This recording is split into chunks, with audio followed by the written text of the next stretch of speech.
My name's Gilbert, and thanks for coming to this session. I'm going to be showing you some fixed layout EPUBs.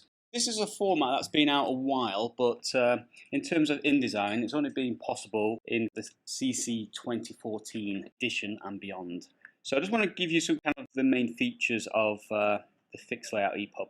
So basically, it's a fixed layout. So if you're a designer, you have the same control that you would have when designing for print. That your page size is fixed. Another feature is it's viewable on multiple devices, mobile phones, tablet devices, laptops, as long as they have an EPUB-free reader. You can get these free, and you can even get them for a web browser. So there's a really good one called Medium, and you can open up the EPUB-free documents in there. Text that you create is accessible, so it's searchable, selectable, and a lot more. And the nice thing about this format is you can add in all your normal stuff like images and text, but you can add in animations and interactivity. So it can be an interactive document, and as I mentioned, you need InDesign CC 2014 or above to create these. So let me just come out of here. Right, so this is my starting file. So I've just got a few pages here already set up. And I'm just going to show you what we can do in InDesign. So I've just created a few master pages. You can just see them here. Let's come down. I've got two master pages which I've applied to multiple pages.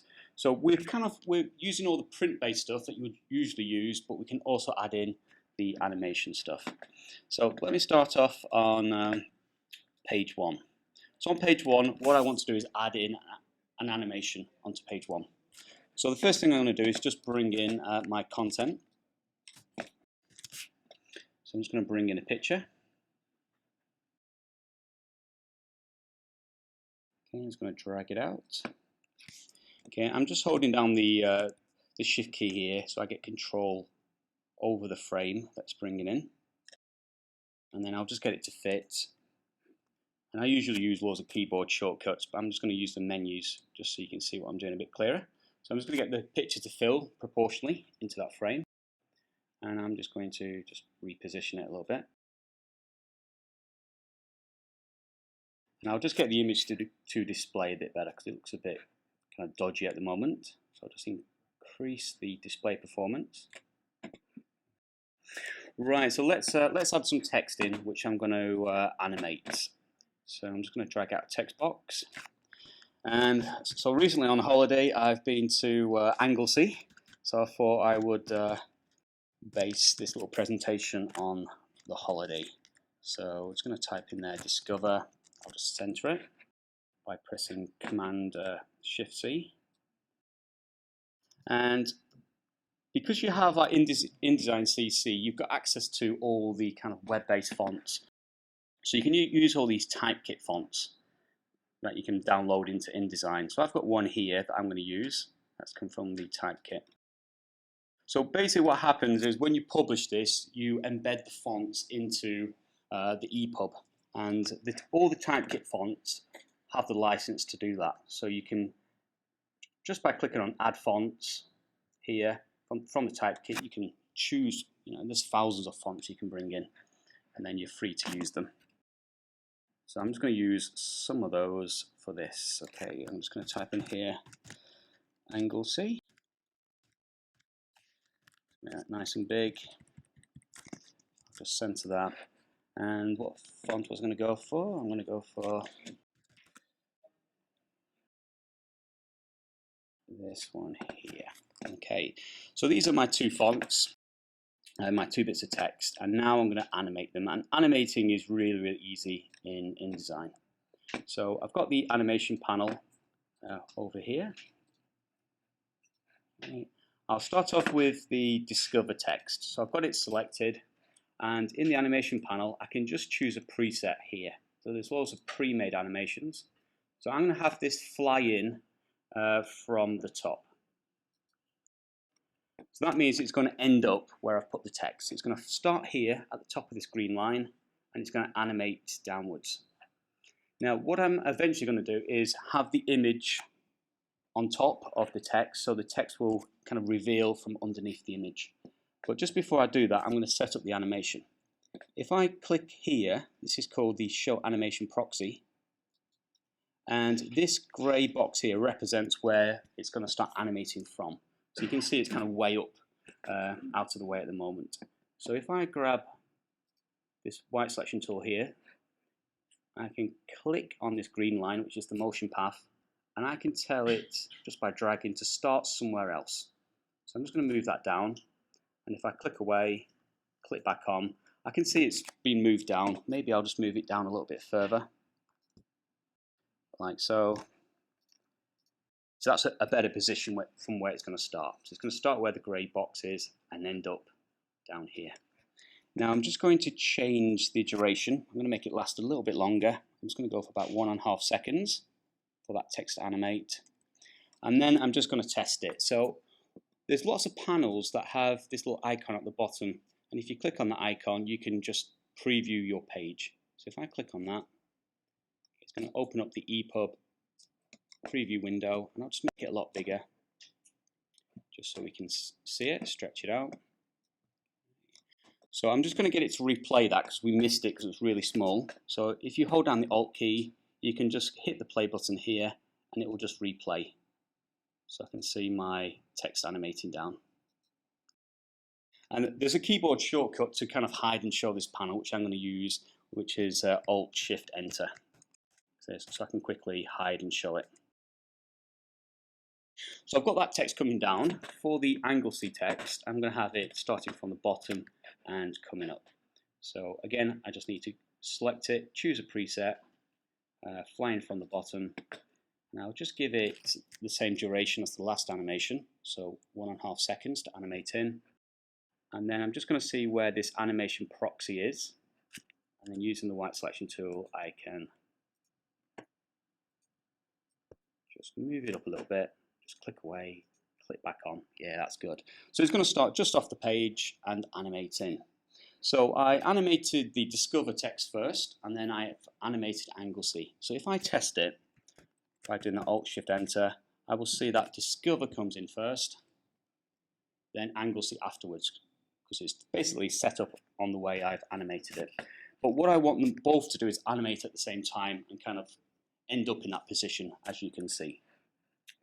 So the way I can do this is if I come into the timing panel, you can see here in the timing panel, here's my two animations, my Discover and my Anglesey animation. So it's going to play the Discover one first, then the Anglesey one after. So if I select both of them and then hit this little option down here, play together, they'll both animate at the same time instead of one after the other. So, and if I just test that out now, you will see that they both animate. Okay, so it's going to be like a nice little kind of introduction slide for this document. Right, and the last thing I'm going to do now is just bring this image to the front by right-clicking, and so the text will then reveal from underneath that image. It's a nice little introduction. Right, let's have a look at the next page. Okay, so as I mentioned, if you're a designer and you're used to InDesign, particularly kind of print design, all the options that you've got in print can be used for the fixed layout EPUB. So I'm just going to bring in my next two pieces. I'm going to click on Open. And I want to lay out the image first, so I'm going to just press the right key to get to the image. And then I can just drag out the image. So this is an image that I've took into Photoshop, and I've selected this kind of castle, and I saved the selection, which creates an alpha channel. Okay, and I'm going to use that alpha channel to wrap this text around the castle. So I'm going to just drag my text slightly over the castle. Okay, there's my text. And then I'm just going to select that text, and I'm just going to format it. So if you're doing lots of kind of formatting in InDesign, there's a really good technique called Next Style. So if you want to kind of automatically style your text, you can create something called Next Style. So I've already set one up. So I've got my text selected here, and if I click on Paragraph Styles, here's my style that I've already set up.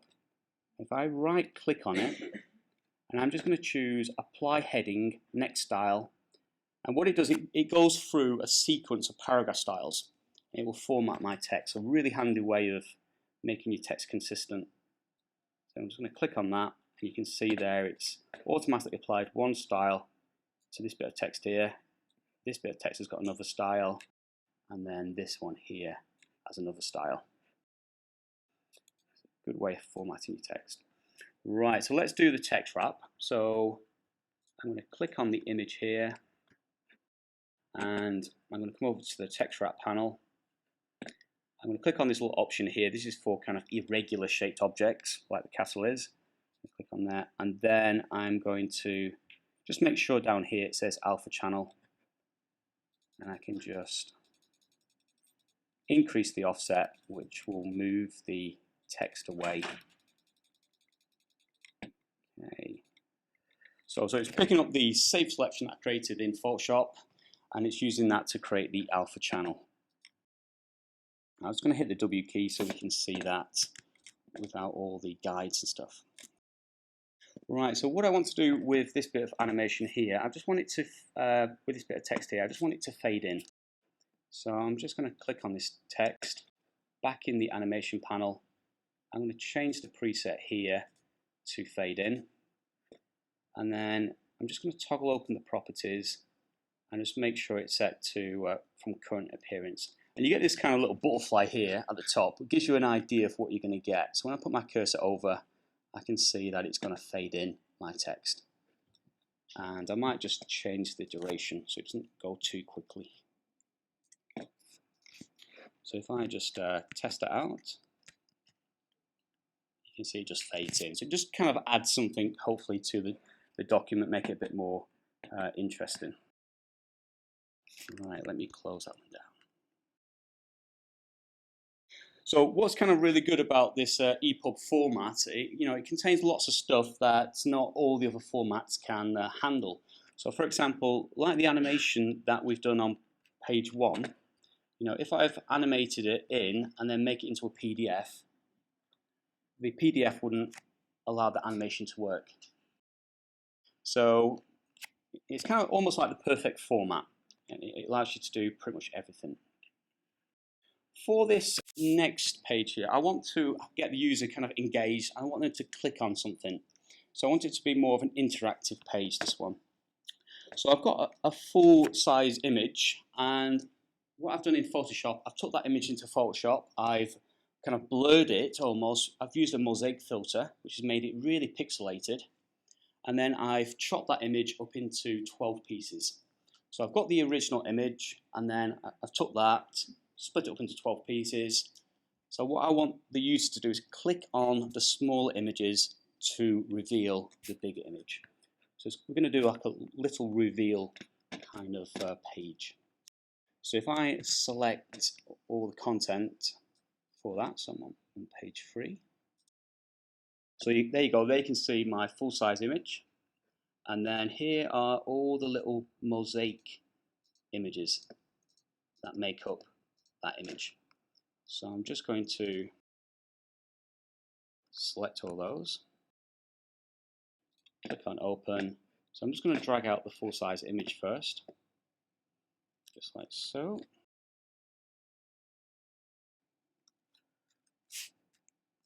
Just get that positioned a bit better. And what I'm just going to do is just put some guides around here, and you'll see why I'm doing this in a second. Just so I know their dimensions. And just for a while, I'm just going to hide this image. So I'm just going to hide it. There you go. Right, so now I've got the 12 little images that I've created that are kind of like pixelated. And in the same area, I'm going to drag those out. So I've got 12 images on my cursor. So as I drag them out, I keep my left button held down, and I want to lay them out as a grid. So if I press my right arrow key, you can see it's splitting it up into columns. So I need 4 columns. And then if I press my up arrow key, I can split it up into rows. And this is going to be a quick way of laying out my images. Next, I want to adjust the space in between these boxes where my images are going to go. So if I press Command, which is on the right side of my spacebar, and if I press the up arrow key, you can see I can make the space between them bigger, or if I press Command the down arrow key, I can make it smaller. So I want there to be no gap between the rows. So I'm just going to press Command down, and then I'm going to press Command left. So I've now got no gaps between where the images are going to go. So I'm just going to now stretch out to the guides, and then it lays out all those little images as a grid. So this kind of feature is often referred to as Gridify, and it's a great way of laying stuff out. And you can use it in many different ways for laying out even empty rectangles. So you could have some empty rectangles set up for some pictures that you're going to be putting in later on. So it's really, really good. Right, so I've got these 12 little images selected, and as I said, I want the user to be able to click on them, and it reveals the higher res image underneath. So with the images selected, I'm going to go into the animation panel, and for the preset here, I'm going to set it to fade out. So when I click on these little images, they fade out. Now, with all the other interactive stuff we've done so far, they animate by themselves. And that's because this option here is on, Event on Page Load. But I want the user to click on these. So for the event, for my fade out animation, I'm not going to have it on page load, so I'm going to turn that off. I'm going to come back in, and I want the user to click on them. So I'm going to choose here on click self. So the user has to click. And then they will fade out.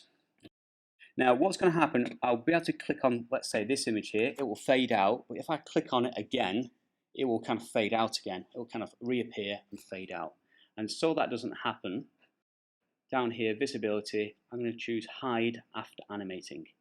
So it will only animate kind of once. So let me test this out. Alt Shift Enter.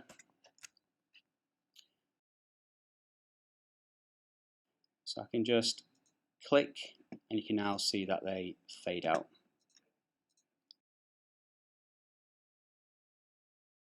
So the user can almost guess what it's going to be before they get to see the full version.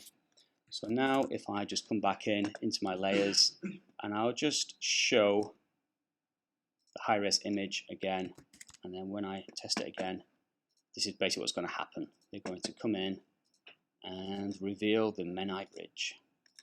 Okay, so just a bit of fun, really. Okay. And because EPUBs can be shown or displayed on tablet devices, you know, the user can click on the screen with their fingers to activate this kind of animation. Or if they're on the laptop, they can use their mouse button. Right, so let me close that down. Right, let's move on to the next one. So for the next one, I'm just going to bring in the image first, and then I'll explain what I want to happen. Let me bring in the plan.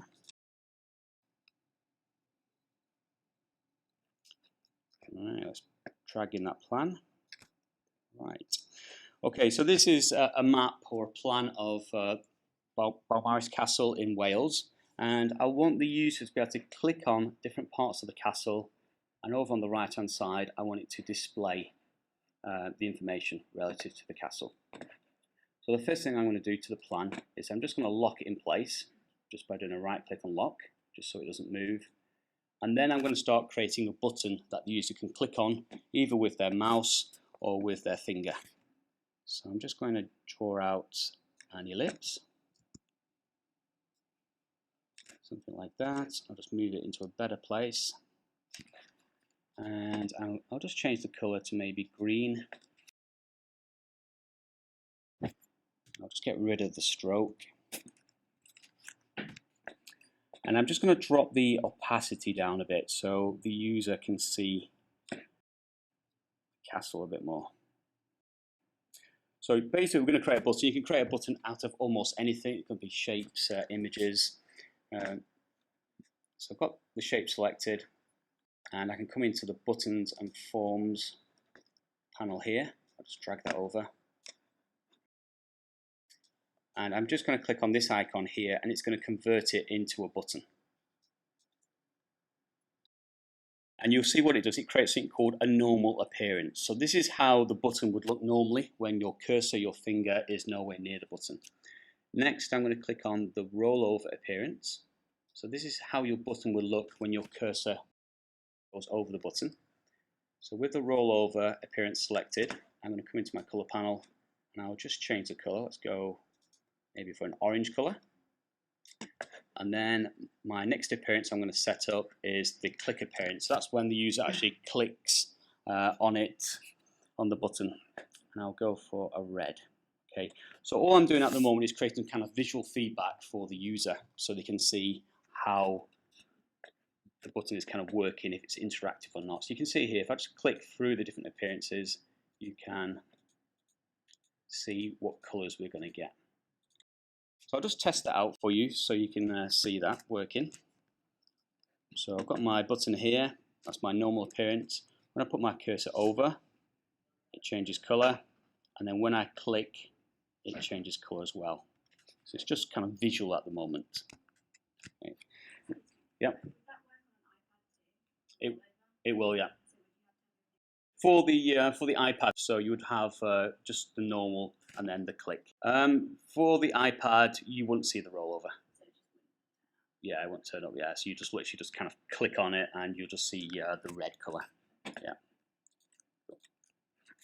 Right. What I'm going to do for kind of PCs and stuff, and I'm just going to come over to the rollover, and if I just click back on the circle. Just going to double click on the circle to get into it, and I'm just going to enlarge it. Okay, so when they click on it, it kind of almost like swells in size. And then I'm going to do the same for the click. Double click on the circle, and then I'm going to enlarge it. So just a little bit more visual feedback to the user. You can see now it kind of swells, so they know something is going on, and then when they click, it kind of changes color. All I've done at the moment is set up the visual appearance. Now there's going to be many places on the map where I want them to be able to click on. So shortly I'm going to duplicate this button, but just before I do that, I want the buttons to kind of appear all over the map. So I'm going to select the button, and I'm going to add an animation to the button. I'm going to get it to grow. So I'm going to get it to grow. I'm going to get it to animate to the current appearance, to how it is at the moment. And I'm going to start the scale at 0. So it's going to be no size, and then it's going to enlarge or grow into the size that I've got it. So I've just set up an animation. Let's have a look. So now you can see it animates in the button. So hopefully it attracts the user to that, so they can see it a lot easier. So now all I need to do is just duplicate that, just using the Alt key. I'm going to put another button just there. Okay. So if I just preview that again, you can see we get one button animating first, and then another one. So now I need to make the button do something. So I'm just going to stick a few panels back. Put that one over there. And I'm going to set up the information area that's going to appear when the user clicks on the button. So to do this, I'm going to grab my rectangle tool, just drag out a rectangle. I'll just give it a bit of a fill color just so we can see it a bit easier. And I'll just round the corners. And then I'm just going to add some text in with the type tool. Right, so this bit here is the North Gatehouse. So I'm just going to type in North Gatehouse. Center that. And then I'm going to bring in a picture.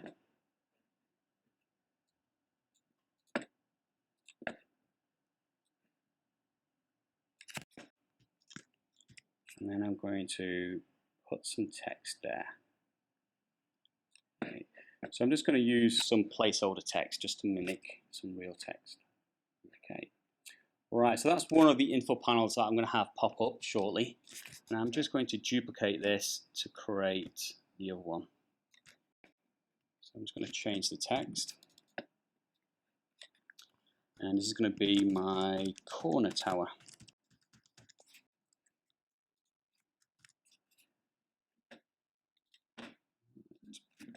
Right, so how I want this to work is when I click on this button here, I want it to show the north gate, but if the corner tower is visible, I want it to hide that one. This button will do the opposite. When I click on this one, it's going to hide the north gate and show the corner tower. Eventually, these two info panels will be on top of each other in the same location. So I need to hide and show stuff, and the only way we can do it is to have buttons. Buttons can hide and show other buttons. So I need to make each info panel into a button. Now, what we have to do is group them first. If you've got something that's made out of multiple items, you need to group them before you make them into a button. If I just try and convert it into a button, now every little bit will be made into a separate button, which is not what I want. So I need to just group them first. So I'm going to group that one. I'll just group this one. And then I'm going to click on each one and convert it into a button. And I'll do this one as well. Buttons can hide and show other buttons. So I've got them as buttons now, and because I've got lots of buttons going on, I need to start naming things. So I've got the North Gate one selected. I'll just call it at the top North Gatehouse. I'll call it info. And then this one here will be my corner tower info. Okay. So naming them is going to be really important because I've got loads of buttons. And what I want these buttons to be is hidden initially. So I'm going to select both of them, and in the buttons and forms panel, I can click on here, hidden until triggered. So they won't be visible. And I'll just show you that. If I do Alt-Shift-Enter, you'll now see that they're invisible. So that's how I want it to start off. So next, I'm going to get these buttons to actually do something. So I'm going to click on this button here. And if I come over, start that again. If I come over to the buttons and forms panel, you can see what the event is here. The event is on release or tap. So on release essentially means that when I click with my mouse and then release it, does the event happen, or tap if I tap on it with my finger. Okay, so that's what I'm going to set the event to. The action is what the button actually does. So I'm going to come to the actions, click on the plus, and I'm going to choose Show Hide Buttons and Forms. So I want it to show the North Gate. So where it says North Gate House Info, there's a little X at the moment. I need to click on there until a little eye appears. So that means it's going to show this info panel. And then for the corner tower one here, I need to make sure that one is hidden. So I click here until I get an eye with a line going through it. Okay, so I've got one showing, one hidden. Come over to the other button here. Same action, but I'm going to get to show the corner tower and hide the North Gate one. Okay, so let's make sure that's all working. Okay, so it animates in, and I can click on there, North Gate, click on there, and it would show the other one. So you can see here it's just toggling now between them. Okay. So the last thing I need to do now is to get both these info panels on top of one another. So I just need to select both of them. And there's a nice little thing you can do. I know the North Gate House one is in exactly the right location. I've got both of them selected. And if I click on the edge of the North Gate one, you'll see it gives it a thicker border. So this creates something called a key object. So the key object won't move everything else will move towards the key object. So I can now align it to the left. That puts the corner tower one on top. And then I'll just align it to the top, just in case I've accidentally moved it. So I've now got the corner tower in exactly the same location as the north gatehouse. So if I just test that, you can now see I can click and it creates that. Okay. So this is quite a simple kind of interaction, but you can see you can build up something really sophisticated, have it hiding and showing perhaps multiple things. Right, so let me move on to my next one. So the next thing I want to do is create an image gallery. Okay, I want the users to be able to click through multiple images, and I want it to show bigger versions of those images. So I'm going to select the images first. So I'm going to go with, let's go with 4 images. I'm going to click on open, and I'm going to use that gridify feature again because it's so handy for laying out multiple images. So I'm just dragging out using my arrow key. Okay, I'm just using my space bar just to move them around a bit. Okay, let's make them a bit smaller. Right, so it lays them out. Okay, I just need to make sure they fit, so I can just do a right click, fitting, fill frame proportionally. Right. And then what I'm going to do is take these 4 images now, because I want the bigger image to be in the same proportion as these little images. So I've got these selected. I'm going to copy them up using the Alt key, and then I'm just going to align them on top of each other, and then I'm going to stretch them out. So I want to make sure I'm stretching out the frame and the images inside the frame.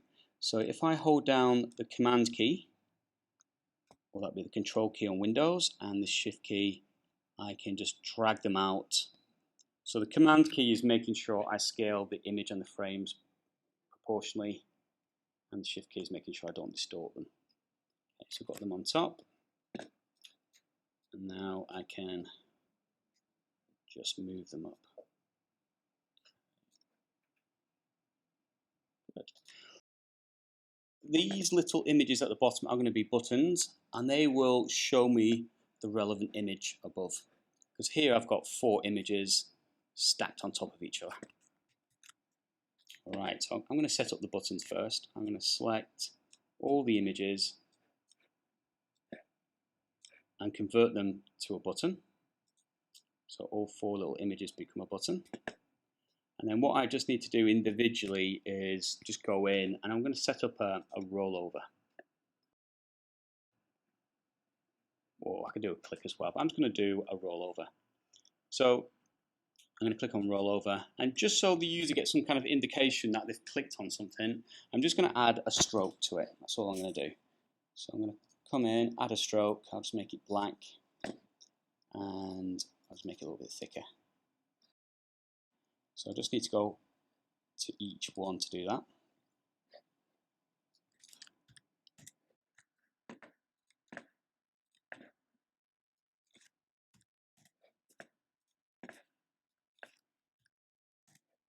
Okay. Right, so I'll just preview this. You can see what's going to happen at the moment. Okay, so the user can just come over, and when they come over, they can see that it's just kind of highlighting an image. This one here, you can see, was already on. So what you can do is come into your buttons and forms panel, and you can just reset all your buttons back to the normal state. And if I test that again, you can see we should not have that problem. So I might have done that wrong, so I'm just going to check this one. Come back to this one. Yeah, done on the normal one, silly me. Right, let me just sort that one out. I'll set that back to 0. Come back to the rollover. Put it back on. Cool. If I reset that, yeah, that should be fine. Okay, right, so I've got the 4 little buttons done here at the bottom. Now I need to work on the big images. So I'm just going to click and drag across them to select all of them. And I'm going to create something called a multi-state object. And you can think of it like layers. It's going to create essentially a layered kind of setup. So with all 4 big images selected, I'm going to come into what's called the Object States panel. Click on there, and then if I click on this one here, this little option, Convert Selection to Multi-State Object, you will see in the Object States panel that all four big images are there. You can actually see I can actually click through them. It's basically creating a little image gallery. So what I now need to do is, I can actually close that down, get it out of the way. I need to link the buttons up to the multi-state object. So I'm going to start by clicking on this image here. And the event, if I click on the event here, it's going to be go to state. And then from this little state drop-down menu here, I get to choose what state, what big image it's going to connect to. So this one needs to connect to state 4. And you can actually rename these states if you wanted to. So I'm just going to click on this one, set up the same action. Into the drop-down menu, so that's going to go to that one.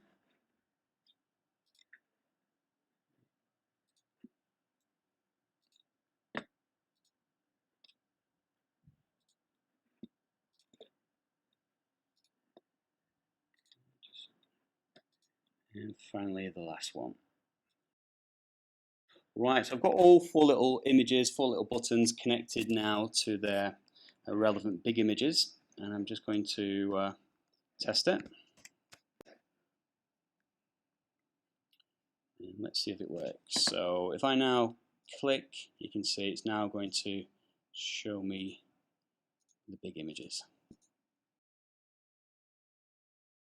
So nice little way of creating an image gallery.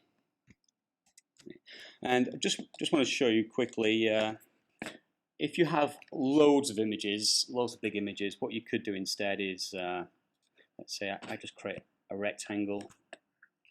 I'll just give it a color.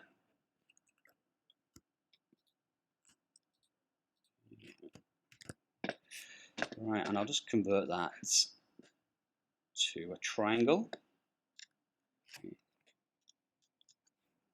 I'm just going to rotate it. So I'm just going to click on there. I can make it into a button. And instead of going to a particular state, I can change the action here just to go to next state. Yeah, there you go. You can see, so you can use this to cycle through lots of images instead of having to set up loads of thumbnails. So you can have a go to next state or go to a previous state button instead of lots of thumbnails. Right. Okay, so there's lots of things you can put into these EPUBs. You can bring in videos. If you've done animations in Edge Animate, which is a HTML5 based animation software, you can bring the animations into here. So if you need to animate stuff like infographics, you could bring them in. So it's a really flexible format for different types of media. So one thing I now need to do is to create a bookmark. Okay. So I want the user to be able to jump through these pages by choosing some bookmarks. So I'm going to create some bookmarks. And bookmarks are essentially like hyperlinks that you would find on a website. So there's kind of two ways of creating them. I'm going to create some bookmarks based on the pages to start off with. So I'm going to come to page 1, and I'm just going to make sure I'm definitely on page 1. So I'm going to click on page 1 in the Pages panel, and then I'm going to find myself the Bookmarks panel just there, and I can just click on the Create New Bookmark icon, and then I can just type in a description. I'll just type in there, discover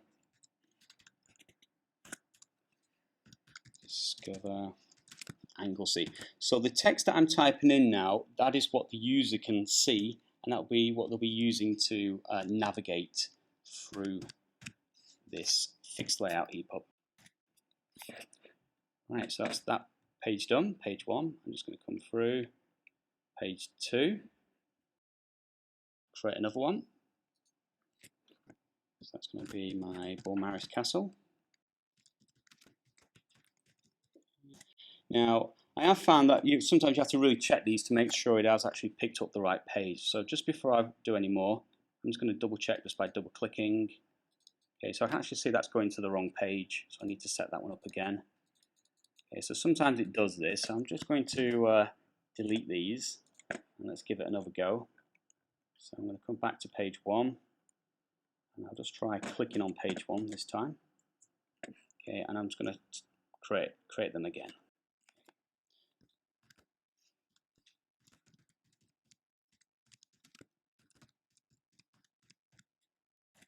Okay, let's come back down to page 2. Yeah, so it's a good idea to kind of click on the page, and then InDesign knows for sure that you're on that page.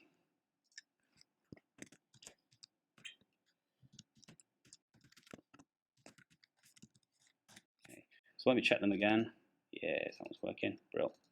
Okay, so I've done these two using something called based on page to create the bookmark. So as long as InDesign knows what page you're on, it will create a link to that page.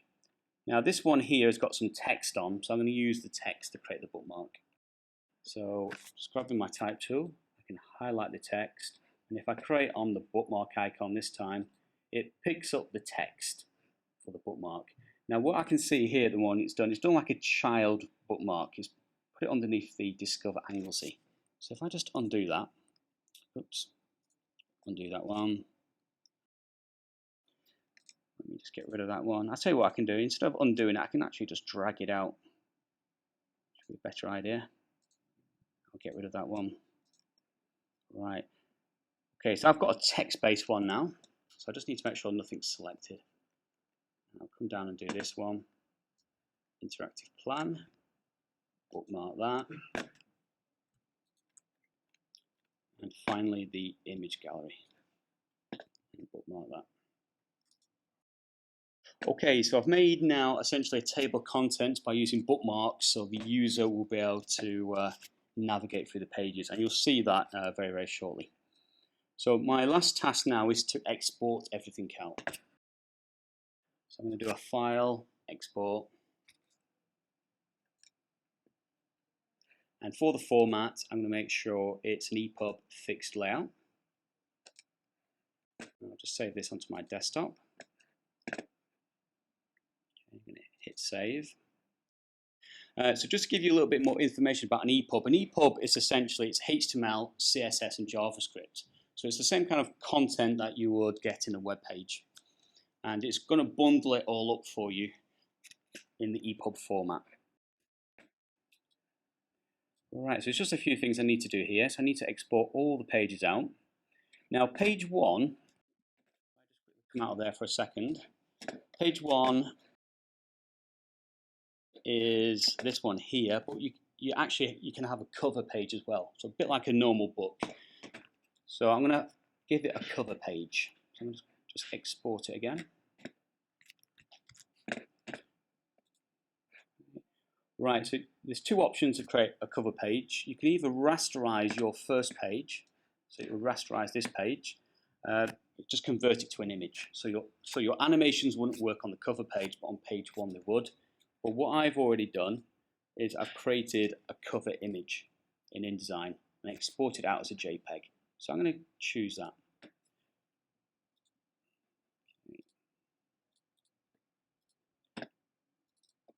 So there's my front cover. Okay. Right, and then for my table of contents, I'm going to use the bookmarks here that I've set up. So that's why I'm going to choose bookmarks there. And the way the document is laid out, that's my spread. I'm going to do it based on my document setup, the way I set up my document. Right, conversion settings. This is how it's going to automatically convert your images into one of the web-based formats. And you can see here it's either going to go with JPEG, GIF, PNG. So if you just leave it on automatic, it will try and find the relevant one. Or you can say, I want all my images to be JPEGs. I'm just going to let it do it automatically.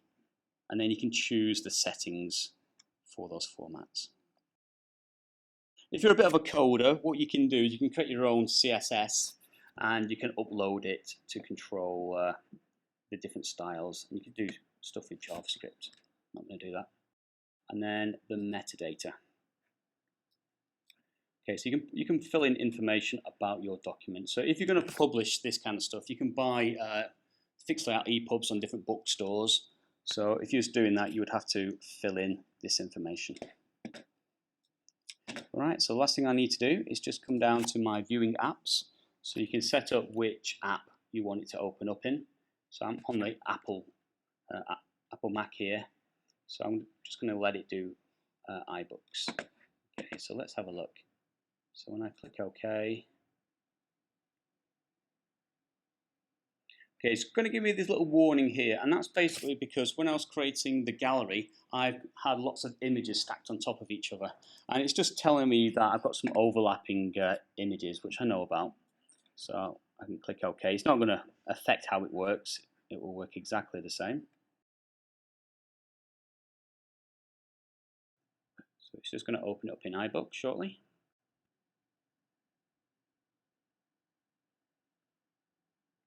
Okay, so sometimes it comes in initially a bit distorted, but next time it will be fine. So it animates in. Set up this little button beforehand. You can see everything works fine.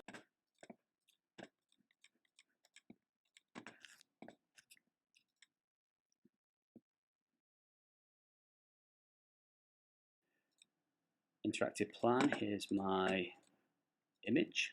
Okay, the bookmarks that we set up, if I come up to here in iBooks, click here, here's all my bookmarks, which I can use to navigate to the different pages.